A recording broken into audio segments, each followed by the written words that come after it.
ازيكم عاملين ايه؟ وانا بيكم في فيديو جديد في قناة موف اب فيتنس. في الفيديو بتاع النهارده هنتكلم عن حاجة مهمة جدا، بما ان الصيف خلاص دخل علينا يعني ودرجات الحرارة بقت عالية جدا، فلازم تعرف ازاي تتمرن في جو شديد الحرارة او الجو بتاعنا العادي ده اللي هو مثلا يعني تقريبا درجة الحرارة توصل 28 أو 30 في العادي يعني. وهل ده مرتبط بإصابة ممكن تحصل لك وممكن كمان تأذي جسمك أو لأ، أو ممكن ما يحصلش أساسا تأثير صحي للتدريب، ولا ده أساسا موضوع عادي؟ فاحنا بقى نتكلم النهاردة عن الفيديو ده. متنساش بس تعمل سبسكرايب للقناة عشان يوصلك كل جديد، وشكرا لدعمكم ويلا بينا.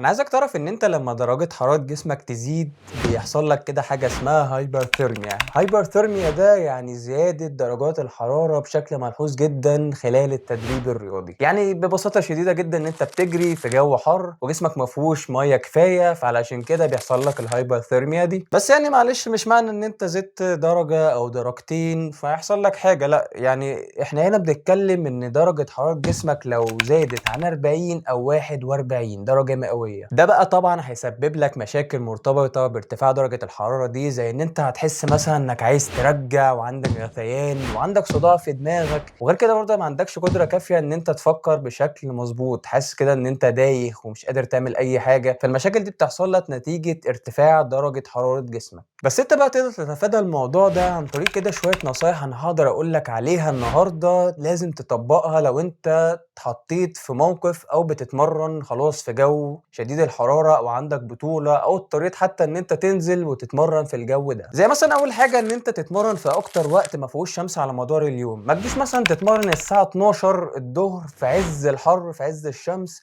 وتقول انا عادي مش هيجي لي ضربه شمس او مش هيجي لي مثلا هايبوثيرميا ديت. لا، حاول مثلا تختار الوقت المناسب، زي مثلا ممكن بعد العصر بشويه على فتره المغرب، بحيث ان انت تقدر تأدي في التمرين بصوره كبيره. طب لو انت بقى اتحطيت وخلاص بقى هتتمرن في الجو ده مفيش مع اي ميعاد تاني، وبالمناسبه دي تاني حاجه، فانا عايز هنا اقول لك ان انت ممكن تقلل شده التمرين وتقلل الديوريشن او تقلل الفتره بتاعت التمرين. ما ينفعش مثلا ان انت نفترض ان احنا بنتكلم عن السباحه، عندك تمرينه 5 او 6 كيلو عوم، وتمرينه يعني ممكن يكون فيها كده حاجات هاي انتنستي شويه، وتتمرن في جو زي ده والتمرينه ساعتين. لا، احنا ممكن نقلل التمرينه دي شويه، المده بتاعتها بتقل وكمان الانتنسيتي او الشده بتاعتها، بحيث ان انا ما يجيليش اصابه اساسا علشان اراعي درجات الحراره دي. وتالت حاجه بقى ان انت هتعرض اكبر مساحه من سطح الجسم لاشعه الشمس. لا ثانيه واحده، وقف الفيديو. ازاي يعني انا مش عايز يجيلي ضربه شمس هعرض اكبر مساحه لسطح الجسم ازاي؟ ما دي حاجه كده اسمها عمليه التبخر، ودي عن طريق ان انت مثلا بتعرض جلدك ده او اكبر مساحه من سطح الجسم عمليه التبخر،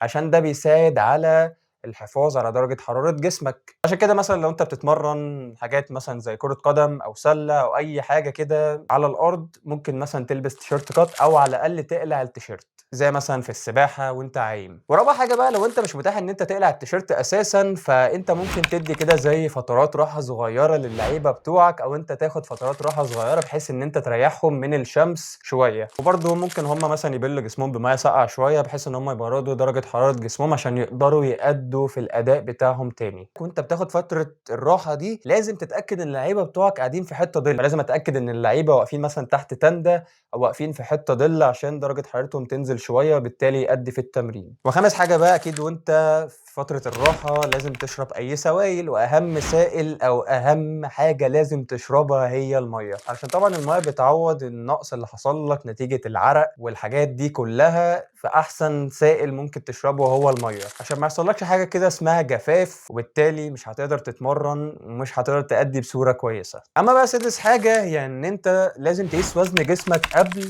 وبعد ما تخلص التمرين، خصوصا في درجات الحراره دي. يعني مثلا لو انا قست وزن جسمي على ميزان الكتروني ولقيته 70 كيلو جرام بوينت 3 مثلا 3 جرام، مثلا بعد ما خلصت التمرينه لقيته 69 كيلو جرام بوينت 9، النقص اللي حصل ده انا عن طريقه ممكن احدد كميه الميه اللي انا فقدتها، وبالتالي اقدر اشربها علشان ما يحصليش عمليات جفاف في التمرينه اللي جايه. مهم جدا ان انت تقيس وزن جسمك، ولازم يكون على ميزان الكتروني علشان تتاكد من عدد الجرامات اللي انت بتقلها. بس خلي بالك لو انت حسيت باي اعراض من اللي انا قلتها دي قبل كده لازم توقف التمرين على طول. ما ينفعش ان انت تكون بيجي لك ضربه شمس او ضربه حراره أو إجهاد حراري اللي هو متمثلة في الأعراض اللي إحنا قلناها دي، الصداع والغثيان، وإن أنت مش قادر تكمّل ومش قادر تركّز بشكل كويس وتكمّل التمرين. لأ، ريّح أحسن وخُد طبعًا كمية السوائل المتاحة علشان تقدر تعوّض النقص اللي حصل لك كده، وما تقلقش التمرينة دي مش هتفوتك ولا أي حاجة، بس لازم تحافظ على صحتك في المقام الأول. وبكده بقى أنت عرفت إزاي تتمرّن في درجات الحرارة العالية، سواء أنت بتلعب أي رياضة أو حتى أنت مثلًا شخص طبيعي بتحافظ على صحتك. اتّبع بس الحاجات اللي أنا قُلتها لك دي، وإحنا كده بقى وصلنا لآخر الفيديو بتاعنا، وأشوفكم في الفيديو اللي جاي، سلام.